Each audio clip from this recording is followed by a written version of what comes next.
Hello everyone with the three ways. Today we are live again. So today's topic is communication and definition of purpose. Let's wait for Glenn and Sandy. Definiteness of purpose, communication. What does that mean? It means that is a life, I would say. It's all about communication and definition of purpose by living it, in my opinion. But of course, let's go deep, guys. Yeah. Glenn, you've heard that term, definiteness of purpose?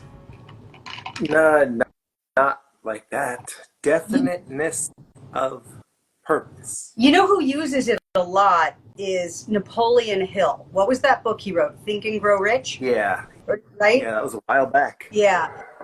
When you really understand, it's about staying in your lane in communication. See, we're getting right to it because we have a definiteness of purpose, right? It's about staying in your lane, and that should never be hard work. But when you do, you never take the bait. And so this topic, inspired by, it's not a political discussion, but inspired by the presidential debates that happened this week, right?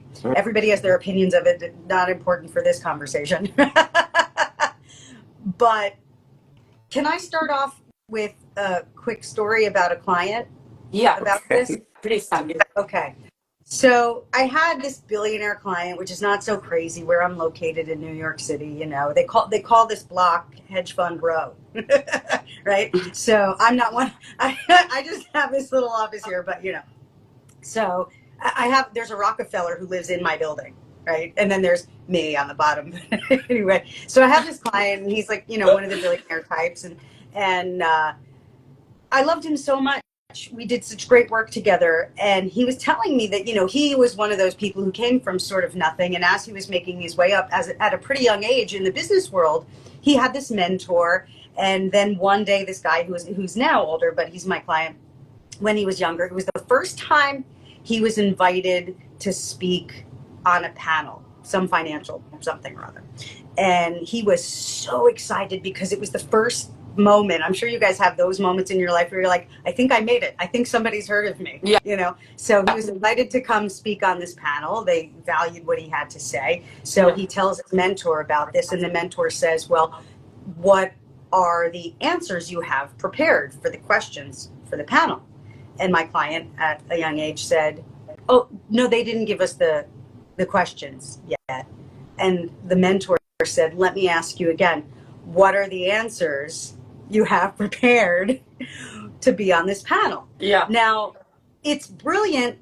It's also way too overused at this point, because we're probably going back 30 or so years ago for this guy when it was different. We didn't have social media back then. I feel, this is where I want to sort of launch it to you guys. I feel like our politicians, I don't care your political opinions, it's not where, I feel like our politicians have learned that. They've learned, prepare your answers and the questions don't matter. Just say whatever you want to say. And they're not good at it. It's too obvious. Or is it? So they're coming with a definiteness of purpose, but in my opinion, it's fake, it's saccharine, and it's insincere. So how do we stay our lane, say what we want to say, not take the bait, and remain authentic? That's sort of where I want to. Well, for me, it's very clear and very simple, because the purpose is the meaning of what you value the most. And then it depends where you are, with whom you are, because connections around you, the city around you makes also the purpose alive. So it's all about the circumstances and the energy that you surround yourself of that makes it directing in the right way. What is important is to find the meaning of your purpose, which is what you value the most. So it's not about having an exact plan, which every person could have, and they have. In fact, they're all sticking to this routine and plan because they have this vision and they want to stick to it, but at the end, they're doing the same things every day without making any magical sensation about their purpose, because there is no true meaning, there is only the direction of everyday life. So it's important to understand what you value the most, in my opinion. Are you saying, for clarification, that our influences around us help us hold that space of knowing what we want, our definiteness of purpose, the people around you, the city you're in, you're saying those influences help guide you to stay in your lane? Yes. The purpose is not one thing. The purpose is many things in one. It's like consciousness. Consciousness is made of many informations coming from different truths. Same for the purpose. The purpose is one meaning, and then in the meaning itself, there are so many informations that you should live, building by living the purpose to make it happen. It is not the definition of the purpose, in my opinion, made of details. It is the meaning of what you value the most. Let's use this in real life. Somebody is commenting nonstop. First, they called Glenn Uncle. They want to know why Uncle hasn't talked yet. And now they're calling him Vin Diesel. Do we take that bait? What did they say? I'm not even reading, Sandy, because if I speak, I can't read at the same time. What are they saying? Right? So somebody's calling you Vin Diesel. Do we stay on our track of what we're here to talk about, or do we take that bait? This is exactly the question. So, Uncle Vin Diesel, Glenn. So, Rakesh needs to learn one lesson in life. When it comes to anything that you do, watch, or take part in, take what you like and leave the rest. Real simple. He doesn't need to be here, or he can be here and learn something. Totally up to him. Take what you like, leave the rest. Wish you the best. So, on that note, also, if you're alone, you have one purpose. If you are with a group of people, there is another purpose. If you are with another person, there is another purpose. It depends on the direction you want to take over for your life, and then you make it happen by living it. It's not about knowing it before. It's about the value for me itself. I know it sounds philosophical and irrational, but for me, that's what it is. Sounds like you're talking about being present. So, Glenn, what is your take on this? So, it centers around kind of what you both said. They obviously, both politicians, never really answered the questions they were asked. They have predetermined rhetoric, predetermined digs that they wanted to say, and one time they're both like Trump was dying to say, wait a minute, I'm speaking. Sound familiar? To throw a dig at her. Right. But in the very first moment when she opened her mouth, she threw a dig at him. She couldn't just come on and be professional and speak her point. She had to throw the first dig in her very first sentence. And she's also full of cliches, and her face is so incongruent. She's so all over the place with her body language, and she's as disgusting as he is. She's no better than he is. I don't think he's any better than she is. I think they're both just, yeah. Yeah, So we know. They're taking these sort of empowerment tools that we teach, but using them to such an over extreme that it sort of breaks itself in the other direction. People in real life will come into a session with one of us and they'll say, look, I have to have this difficult conversation with someone. Gosh, I hope it goes well, blah, blah, blah. And I'll always say to them, there's no such thing as luck, not good luck nor bad luck in any of these conversations. Because if you're waiting to see who you're going to be and how you're going to feel based on their reaction, you're going in asking them permission if it's okay for you to feel the way you feel, right? And then it comes down to how much are we defending before we even open our mouths, right? Yeah. So how do you guide people when they say, I'm about to have this very difficult conversation, gosh, I hope it goes well? What do you tell them?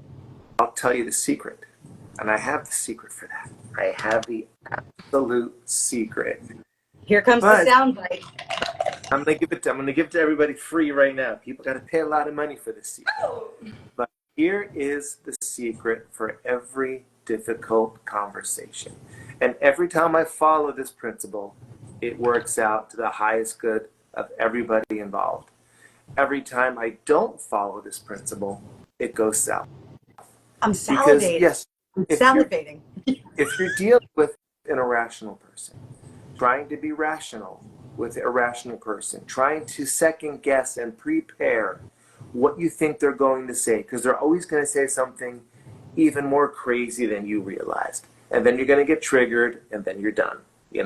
Clear case, Donald Trump got under his skin. he started calm, but then she kept poking the bear and he took the bait and he turned into exactly the version of him I didn't want to see. I And she wanted knew to exactly what. see it. I wanted to see it. It's Oh, entertaining I at this point. I wanted Scary for our world, but entertaining. I wanted to see better from both of them, which I didn't see. You're So, better. and she also took her bait with. She also got with her. Oh God, she's just disgusting, and he's no better. So, Okay, but if we can even the playing field, JD I'm Vance's sorry. fake laugh is worse than anyone else's fake laugh. So, all right, not political. What's the secret? Oh, wait, did you just say who's Okay. JD Vance? Did you just Glenn, say do you who's want to JD Vance? share the secret? Then I will share mine. I go in knowing how I want to be in the conversation, not what I'm planning to say. So I decide in advance I'm going to be neutral, I'm going to be calm, and I'm going to go in with the solution that's best for everybody. And when I do that, the words come out. And when I do that, I don't take the bait and I don't get triggered. Because I don't have an agenda other than I want to be compassionate in this conversation. I want to be empathetic in this conversation. And I want to be present and aware in this conversation, which means I cannot prepare everything that I want to say or try to second guess what my answers need to be. I do that, and we're good to go. Yeah, That's the secret. agree with you, Glenn, totally. But what do you mean for neutral? Because I think to be neutral is also to be a bit apathic. So it's important also not to be too much diplomatic, in my opinion, because we have too much diplomacy in this world. This is right because of this is right because of this. We also have to stand for our own points, I believe, in life. And so what do you mean for neutral, for people also to understand? So when I say empathetic and being calm and centered, it's I'm present to have my boundaries. Because if I come into a conversation with predetermined comebacks, the jerk store called and they want you back. Remember that one, Sandy? The jerk store? Seinfeld? I don't remember that. I watched Seinfeld. I don't remember the jerk store. That's so funny. They want the shrimp back. Well, the jerk store called and they want you back. So George pre-plans a comeback because he got burned so bad, and he ends up flying into another state to this meeting, and it doesn't work. And he got burned even worse because he had one comeback prepared. So anytime we go, part of who I want to be is when I'm not in fight or flight or taking the bait, and I've determined I'm going to be empathetic and calm, looking for the highest good in this conversation. My boundaries are there. I'm able to express what I want to express because I'm not triggered. Every time I get triggered in the conversation, a half hour later, I think of everything I wish I would have said. And I could have said it better. I should have said it better. Why didn't I think of that? Well, I didn't think of it because I wasn't present. I was too busy getting triggered, getting fight or flight, instead of just realizing I can just show up. And you know what? I also don't have to answer every question. Just because somebody asks me something or makes a comment or a dig, I don't have to respond to a dig. I don't have to respond to rudeness. You can say something rude to me and I can act like you never even said it because it's not even worth replying to. That is the presence I'm talking about. And why Glenn is saying to show up in general in your life, taking action with your mind, heart and body is important, because otherwise you never solve anything in your mind. So either you speak in public, either you want to start your project, unless you are in there present with your heart, mind and body, there is no accountability, because it's your presence that counts, not what you think in your mind. So the more you think about the preparation of any discussion you want to make to your parents, to your friend, to your co-workers, is not solved unless you are present. So you learn by showing up in the moment in general, and it's absurd not to do this to learn how to do things. So I think both of you brilliantly described definiteness of purpose being this one thing, which Glenn said correctly is the secret. Your choice of emotional state for yourself. Your That's exactly. choice of emotion. And the images I give to clients is you're standing in this pillar of light, and that pillar of light goes up through the clouds, up to the sky, up through to the heavens, and it even makes a sound effect, ah, right? Like the harps or the angels singing. And that light is whatever emotion you want to give, whether it's because there are different emotions we want to feel in different situations. Empowerment, calm, clarity, right? If I were hearing this for the first time, my devil's advocate question, concern would be, so I'm supposed to not prepare at all? And I know that's not what you both are saying, but the number one major, most important preparation is your choice of emotional state. And what you're saying about Kamala, and I'm voting for her, by the way, and I will agree with you, her face doesn't match what she's really feeling. So it's like confusing, but it's also not her fault because she's from California. You live in California, but you're from New Jersey. So, It is, and she's but as congruent as any other horrible politician. So I still, yes, I agree. And I still like her. Oh, sorry guys, any politician, why they don't have much power often? Because they prepare every word, and so they have this art of speaking, but they don't really speak with their heart. Yeah. So for us, for example, any politician could be the same, because they just speak because they have the art of speaking. But unless you speak what you feel, understanding the value of the country, which is different for every country, you will never be valued as a politician, as a real one. So it's not only about what you say, it's about feeling what you say. So even if you do mistakes, by feeling it, it's so much more powerful than say something, memorizing it because it's perfect. I love how you said that, because they have art without heart. Because I feel it when I watch politicians. I will never go in politics because of this. I feel they are all losers, in my opinion, and in my heart also. Yeah, yeah.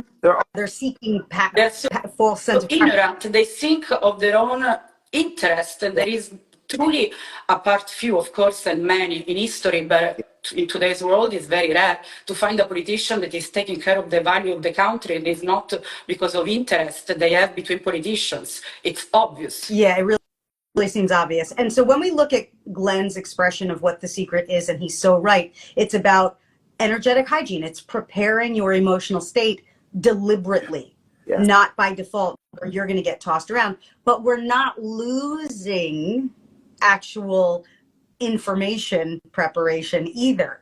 You do the information stuff, you get it out of the way, and then the words do flow through. So I'm with you completely. I just don't want people to be like, wait, so I'm not supposed to prepare? Of course prepare. Read the book, take your notes, and at the end of the day, throw it in the garbage, because you need to come from that emotional state, in my opinion. No, you don't agree.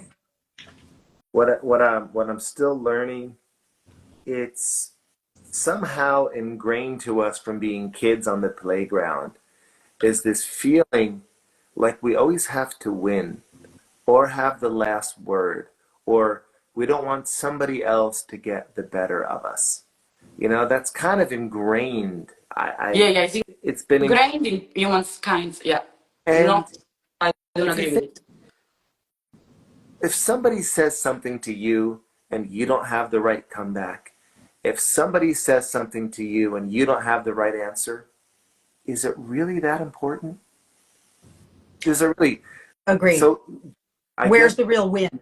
I guess they were rude to me and I didn't have a great comeback. Okay. I teach people 3 memorized comebacks, so they always have a safety net, like a handkerchief in their pocket or like a pet rock in their pocket, whatever. So I teach 3 comebacks, so you know you at least have words if you can't find anything else, so you're safe, and then you never need to use them, right? So the first one is thank you. Yeah. Because people forget that they can say something and stop, but anybody who's a good negotiator knows, say your thing and stop. Again, definiteness of purpose. You're not defending, you're not asking their permit, right? Thank you, no matter what they say. How many times will that go on? Not long, okay? Or the other one is okay, which is exactly the same thing, right? So you could say thank you or okay. Within those, there are the obvious things that will flow through Okay, I understand. Thank you. I appreciate that. So it doesn't just have to be one word, but essentially, thank you. Okay. And the third one is advanced. I call it yes and. That is advanced. And what I mean by yes and is understanding their emotional needs and saying them back. So it sounds like you're saying this, right? And it always just goes back to what they need, what they feel. So there's no fight. You're just right. It's a mirroring technique. It's more advanced for a longer But conversation. yeah, beautiful point, Sandy. What I've learned through my experience is that people can't feel the emotions necessarily of someone else's, even though there is emotional intelligence, because the emotion must be felt. It's energy motion, so the body, it's part of it. So, okay, we can be very intelligent and understand the emotional need, but if there is no true exchange, the emotional connection is not so great because it's impossible. It's the law of nature. Yeah. One example of the yes and, it's not going to sound like yes and, but you'll get it because I've worked with my children on this. So my son, I think I shared this with you guys a year or two ago. My son got up, it was recess, but it was raining. So they put the mic at the front of the auditorium and all the kids were inside and they could come and sing or tell a joke. So Bodhi, I guess maybe he was like 10, gets up to the mic and he tells a joke. And people enjoyed it. It was fine. He gets on the bus to go home at the end of the day.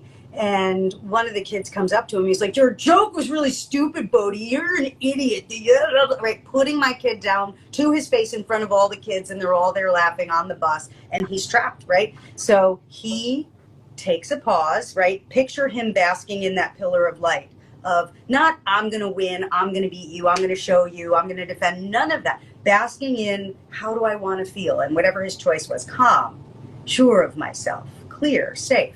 And he just takes this pause and he breathes in that pillar of light and he says, David, let me ask you something. Saying that to me, what does that do for you? Yeah. Now that's NLP, but it's also yes and. What is your emotional need here? How can I support you in your emotional need here? You see. So there are many advanced ways of having that communication. Yeah, and there is also no reason to ask if you are really present, you can feel. Last time I was talking to this family and parents travel a lot and the children were always struggling. Even parents can feel the emotional need of a child if they're always traveling around, not present. So in this moment, I believe there is no reason to ask because the energy is felt. That's why it's so beautiful, the energy exchange, because you feel what it is without asking. And you transform the situation. That's how I do even in my community. I don't even ask, I already feel it.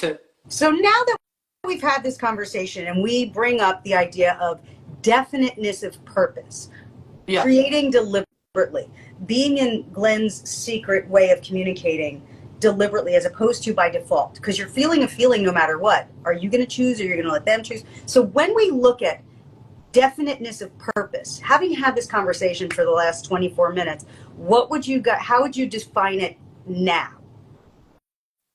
Definiteness of purpose. I would add the values I love the most. So fun, depth, connection, love, and adventure. The purpose for me is to include these ingredients, otherwise I can't follow it. So for me, it's about knowing what I want, but I can't be in control because things can change every day. So it's not necessary to have an exact plan because, for example, half of the UK now is leaving. Imagine all these people, I've been talking a lot to people lately in London, in the UK, they are changing plans because they organized everything, because everything is changing very fast in this world. So there is no reason to have an exact plan. It's important to have your values, your core values, and make the purpose out of it. That's how I work with life. But of course, everyone is different. Brilliant. And everything you named was an emotion. Yeah. Yeah, perfect. Yeah. Glenn, definiteness of purpose. Now, how do you say? Well, I don't think there's one. There's many. So a definition of purpose really is if we can stop for a minute and think about what is it I want from this interaction? What is it I want from taking this course? What is it I want from starting this business? What is it I want from this conversation? Amazing. point. And then are these emotions going to support that or take away from that? And that kind of presence of mind, it takes a while to develop that because we all run on autopilot with our purpose and our intention. Or instead of asking, what do I want, you can see also, what do I learn? What am I going through this? Because sometimes it's not about wanting something. If I have a course, for example, about energy work, it's not that I want something precisely, I want to feel it. So, yeah, but the question is right, Glenn. Yeah. If somebody's doing a writing exercise about what do I want just before going into this next interaction that's going to happen, I want to open that up. And when you're writing it, ask yourself, what do I want? What is the emotion I want? What is the opinion I want? See, the universe gave me a thumbs up. What is the emotion I want? What's the opinion I want? What's the intention I want? And can I distinguish between opinion and intention when it comes to what I want? Because that's going to really open up authenticity for yourself. Yeah. Before you get into the thing, and the words will flow. Yeah. If a person, go ahead. And the Getting out of, intention people also, sorry, Glenn. no, it's okay. It's all good. It's getting out of our own way with knowing that we don't need to have predetermined answers. You know, all of us, when I was first starting out working with clients and doing hypnotherapy, I would send them a questionnaire. And I would want to know what they want to work on. I'd ask them questions about their life. You know, I even used to do the E&P questionnaire. Then, that way I could prepare what I wanted to say. I could prepare what technique I was going to use. And when you're fresh, it's not a bad thing to do because at least you're preparing. Then I realized very quickly over time, that's not the same as showing up and being present. Now, it takes a little bit of experience and it takes some confidence to show up, not knowing what the issue is, not knowing their history, and not knowing what I'm going to do with them just yet. Because that is really being present, you know? Seeing. That's where you find meaning, yeah. Yeah, and Yeah. the last person who just made a comment, how do you say their name? Anna Dakino? They said the present is also conscious awareness. That's exactly what you're talking about. Yeah. Yes, also if you already know what is going to happen, where is the meaning? So it's obvious that in life there is always a little risk. That's why you add meaning to your emotions, sentiments, being, presence, confidence. That's how you build yourself. As Glenn said, it takes a bit of experience to understand this because otherwise you don't know, but that's what it is. It will always be like this, otherwise you are not living, basically. Many years ago, when I was just getting into my yoga practice, there was a girl, I say girl because I was younger, a young woman, my age, my size, who could do a handstand, and it blew my mind because all I wanted to do was to be able to do that yoga handstand so I could jump from down dog to handstand on my mat. I wanted the handstand more, talk about definiteness. I wanted that handstand. So I asked her, I was like, please teach me how you do this handstand. And she looked at me and she's like, learn to meditate. I'm like, yeah. But teach me the techniques of handstand. She said, learn to meditate. So I hated her. And years went by. I became someone who not only was teaching meditation, but teaching meditation at universities and teaching handstand. I became an acro yogi, right? Like this Cirque du Soleil type stuff. So I was doing all of it. And then I looked back and I went, oh my God, now I get it. I didn't get what she was talking about, right? And here's the thing. It really is about learning to drop in, learning to be yourself. But if I only meditated, what Jackie said, oh my God, I haven't meditated in so long. I've been so... Yes, and next time we can also share so many ways of meditation because we know we have to keep the life for half an hour. The last statement of the day, guys, dream team. I wasn't finished with my story. I know, sorry, because I was feeling the energy that I know because maybe Glenn is a meeting, I believe. So that's why I interrupted. Sorry, Sandy. Sorry. The learning the meditation, as important as it is, it's in the world of what we've all been talking about. Here's my last statement. Yeah. It's in the world of what we've been talking about that emotional state. The secret of deciding how I'm going to be feeling, and let that be enough because the words flow. So the handstand flows from there. It is true. And still, if you want a technique, there are ways to memorize. This is the last thing I want to say. There are techniques to memorize the words.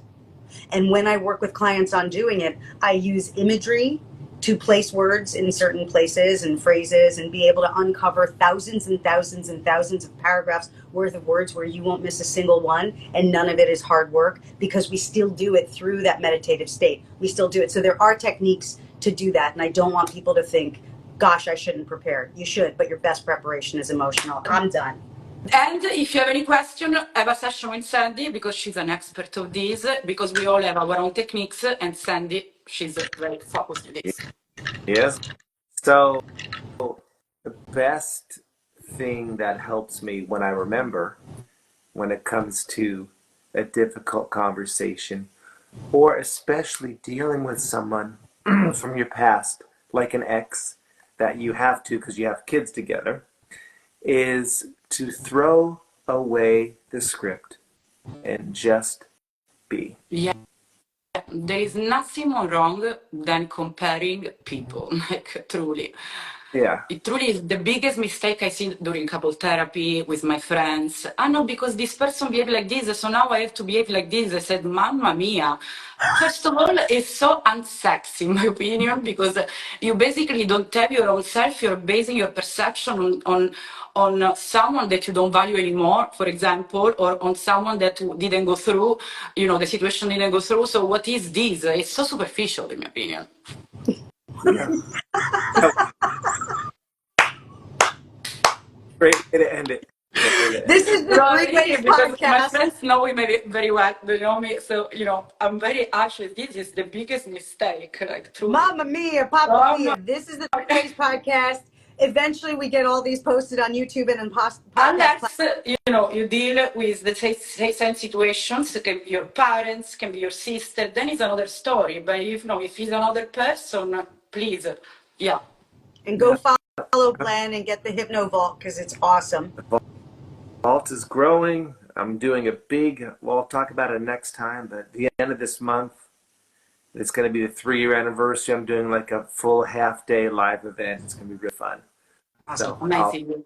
Awesome. I love you guys so much. Me too, guys.